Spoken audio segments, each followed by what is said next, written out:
Hello friends, তোমাদের সকলকে আমাদের চ্যানেলে আরেকবার স্বাগত। ডাব্লিউপি ফুড এসে এবং ক্লাসশিপের স্পেশাল জিকে ক্লাসে তোমাদের সকলকে স্বাগত। ঠিক আছে, এখানে তোমাদের টোটাল কিন্তু 20 প্রশ্ন রয়েছে। সমস্ত প্রশ্নের ডিটেলস প্রশ্ন, তো তোমাদের এগুলা কিন্তু খুব হেল্পফুল যে কোনো এক্সামের জন্য। ঠিক আছে, দেখে নাও। প্রশ্ন 1, মণিকরণ উষ্ণ প্রস্রবণ কোন রাজ্যে আছে? মণিকরণ উষ্ণ প্রস্রবণ কোন রাজ্যে আছে? সঠিক উত্তর অপশন বি, হিমাচল প্রদেশে রয়েছে মণিকরণ উষ্ণ প্রস্রবণ। ঠিক আছে, তোমাদেরকে বলে দিই, দেখো এখানে এটা হচ্ছে মণিকরণ উষ্ণ প্রস্রবণ, একটা হট স্প্রিং যেটা কুন্নুর জেলার সুন্দর পার্বতী উপদ্বীপে অবস্থিত। মণিকরণ হিন্দু এবং শিখ উভয়ের জন্য একটি জনপ্রিয় তীর্থস্থান। ঠিক আছে, তো এটাও তোমাদের প্রশ্নে পড়ে যে মণিকরণ কোথায় অবস্থিত, মণিকরণ উষ্ণ প্রস্রবণ বা মণিকরণ, তো মনে রাখবে হিমাচল প্রদেশের কুন্নুর জেলায়। ঠিক আছে, নেক্সট, পৃথিবীর বৃহত্তম ও গভীরতম মহাসাগর কোনটি? কোনটি হচ্ছে পৃথিবীর গভীরতম ও বৃহত্তম মহাসাগর? সঠিক উত্তর অপশন বি, প্রশান্ত মহাসাগর হচ্ছে পৃথিবীর বৃহত্তম ও গভীরতম মহাসাগর। ঠিক আছে, খুব গুরুত্বপূর্ণ, তোমরা মনে রাখবে। দেখো, প্রশান্ত মহাসাগর হলো একটি গভীরতম মহাসাগর যার গভীরতা প্রায় 4200 মিটার। ঠিক আছে, মনে রাখবে প্রশান্ত মহাসাগরের গভীরতা 4200 মিটার। মারিয়ানা খাত হলো বিশ্বের গভীরতম খাত যার গভীরতা হলো 11033 মিটার। খাতটির দক্ষিণ প্রান্ত সীমায় গুয়াম দ্বীপের 340 কিমি দক্ষিণ পশ্চিমে পৃথিবী পৃষ্ঠে গভীরতম বিন্দু অবস্থিত। এই বিন্দুর নাম চ্যালেঞ্জার দ্বীপ। ঠিক আছে, তো মনে রাখবে আমাদের প্রশান্ত মহাসাগরের মারিয়ানা খাত হচ্ছে বিশ্বের গভীরতম খাত। ঠিক আছে, তো এই গভীরতম খাতের মধ্যে অবস্থিত আমাদের চ্যালেঞ্জার দ্বীপ, যেটা আমাদের পৃথিবীর গভীরতম। ঠিক আছে, মারিয়ানা খাতের মধ্যে অবস্থিত চ্যালেঞ্জার দ্বীপ হচ্ছে পৃথিবীর গভীরতম খাত, যেটার আমাদের দৈর্ঘ্য হচ্ছে গভীরতা প্রায় 11033 মিটার। ঠিক আছে, মনে রাখবে। অ্যান্ড এটি মহাসাগরের অধিকাংশ দ্বীপ হলো আগ্নেয়গিরি ও পূর্বালের বংশদূত। ঠিক আছে, তো মনে রাখবে এই মহাসাগরের অধিকাংশ দ্বীপ হলো আগ্নেয়গিরি ও পূর্বালের বংশদূত। ঠিক আছে, মনে রাখবে। দেখো 3 নম্বর প্রশ্ন আমাদের, মহাত্মা গান্ধী সবরমতী আশ্রম তৈরি করেন কত সালে? কত সালে মহাত্মা গান্ধী সবরমতী আশ্রম তৈরি করেন? সঠিক উত্তর অপশন ডি, 1915 সালে মহাত্মা গান্ধী সবরমতী আশ্রম তৈরি করেন। 1915 সালে যখন তিনি দক্ষিণ আফ্রিকা থেকে ভারতে আসেন, তিনি দক্ষিণ আফ্রিকা থেকে ভারতে আসেন 1915 সালের 9 জানুয়ারি। এই দিনটিকে আমরা এনআরআই ডে হিসেবে পালন করি বা প্রবাসী ভারতীয় দিবস। ঠিক আছে, তো তারপরেই কিন্তু মহাত্মা গান্ধী ভারতে এসে সবরমতী আশ্রম তৈরি করেন গুজরাটে। ঠিক আছে, মনে রাখবে, খুব গুরুত্বপূর্ণ প্রশ্ন, ভেরি ভেরি ইম্পর্ট্যান্ট। দেখো 4 নম্বর প্রশ্ন হচ্ছে, কমিউনিস্ট পার্টি অফ ইন্ডিয়া কবে প্রতিষ্ঠিত হয়? কমিউনিস্ট পার্টি অফ ইন্ডিয়া কবে প্রতিষ্ঠিত হয়? সঠিক উত্তর অপশন সি, 1925 সালে কমিউনিস্ট পার্টি অফ ইন্ডিয়া বা সিপিআই এস্টাবলিশ হয়। ঠিক আছে, খুব গুরুত্বপূর্ণ। অ্যান্ড তোমাদেরকে বলে দিই, দেখো ভারতের কমিউনিস্ট পার্টি সিপিআই 1920 সালে তাসকন্দে এম.এন. রায়, অবনী মুখার্জি এবং অন্যান্যদের দ্বারা গঠিত হয়েছিল।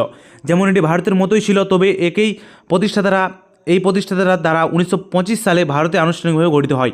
তো এই আমাদের সিপিআই পার্টি, এটা কিন্তু এস্টাবলিশ হয় 1920 সালে তাসকন্দে। ঠিক আছে, বাট এটা কিন্তু ভারতে এস্টাবলিশ হয় কত সালে? সেটা হচ্ছে 1925 সালে। 1925 সালে এটা ভারতে এস্টাবলিশ হয়, খুব গুরুত্বপূর্ণ, এটা ইম্পর্টেন্ট। ঠিক আছে, যে ভারতে এটা এস্টাবলিশ হয় 1925 সালে। ঠিক আছে, এটা তাসকন্দে এস্টাবলিশ হয় সিপিআই পার্টি, সেটা হচ্ছে 1920 সালে। অ্যান্ড ভারতের কমিউনিস্ট পার্টি বর্তমানে 8টি জাতীয় দলের মধ্যে একটি জাতীয় দল। ঠিক আছে, অ্যান্ড ভারতের কমিউনিস্ট পার্টি মার্ক্সবাদী, যেটাকে আমরা বলি সিপিআইএম। ঠিক আছে, তো সিপিআইএম একটি জাতীয় দল যেটি 1964 সালে মতাদর্শগত ফাটলের কারণে সিপিআই থেকে বিচ্ছিন্ন হয়। তো সিপিআইএম এটা কিন্তু আমাদের সিপিআই থেকেই বিচ্ছিন্ন হয়েছিল। ঠিক আছে, এবং এটার প্রতিষ্ঠাতার মধ্যে একজন অন্যতম ছিলেন আমাদের জ্যোতি বসু। ঠিক আছে, নেক্সট, দেখো আমাদের 5 নম্বর প্রশ্ন হচ্ছে, মানুষের পাচিত খাদ্য কোথায় শোষিত হয়? মানুষের পাচিত খাদ্য কোথায় শোষিত হয়? সঠিক উত্তর অপশানে ইলিয়ামে মানুষের পাচিত খাদ্য শোষিত হয়। ঠিক আছে, ইলিয়াম হচ্ছে এটা আমাদের ক্ষুদ্রান্তের একটা অংশ, ক্ষুদ্রান্তের একটা অংশ হচ্ছে ইলিয়াম। তো ইলিয়ামেই কিন্তু মানুষের পাচিত খাদ্য শোষিত হয়। দেখো নেক্সট 6 নম্বর প্রশ্ন, গ্রিনমোল্ড কাকে বলে? কাকে বলা হয় গ্রিনমোল্ড?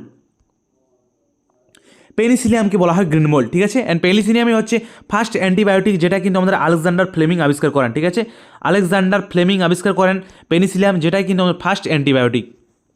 দেখো 7 নম্বর প্রশ্ন হচ্ছে, ভারতের প্রথম এভারেস্ট শৃঙ্গ আরোহণ করেন কে? কে ভারতের প্রথম এভারেস্ট শৃঙ্গ আরোহণ করেন? তিনি হচ্ছেন তেনজিং নোরগে। তেনজিং নোরগে ভারতের প্রথম এভারেস্ট শৃঙ্গ আরোহণ করেন। ঠিক আছে, খুব গুরুত্বপূর্ণ প্রশ্ন। এছাড়াও দেখে নাও আমাদের এভারেস্ট শৃঙ্গ আরোহণকারী কিছু গুরুত্বপূর্ণ ব্যক্তি।